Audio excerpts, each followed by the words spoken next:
तोहर उठी की लाली बवाले करता ये गोहरी हो। हम हो गइल बानी घायल दिल भइल बा चोरी हो। तोहर उठी की लाली बवाले करता ये गोहरी हो। हम हो गइल बानी घायल दिल भइल बा चोरी हो। सुन ही रानी लुटा द जवानी फेमस हो जाइबू थाना में।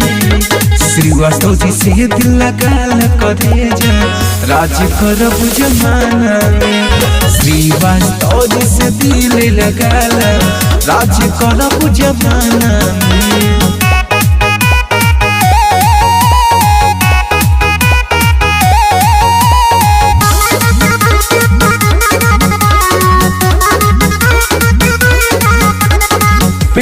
जब जब बम्मा में पायल हमरा के कर दिल घायल। पहलू जब जब बम्मा में पायल हमरा के कर दिल घायल। सुनो ये रानी लुटा द जवानी फेमस हो जाइबू थाना में।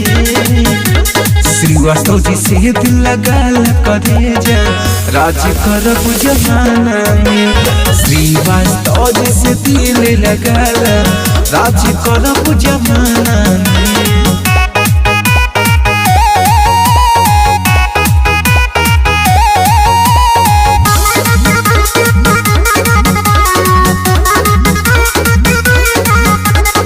हिले बारू गाँव गोलिया टोला आवन खालाई कपले के छोला।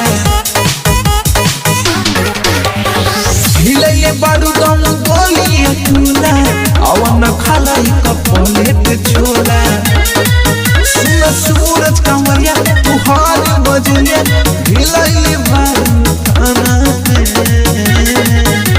श्रीवास्तव जी से दिल लगाल करे जा राज करब जमाना में। श्रीवास्तव जी से दिल लगाल राज करब जमाना में।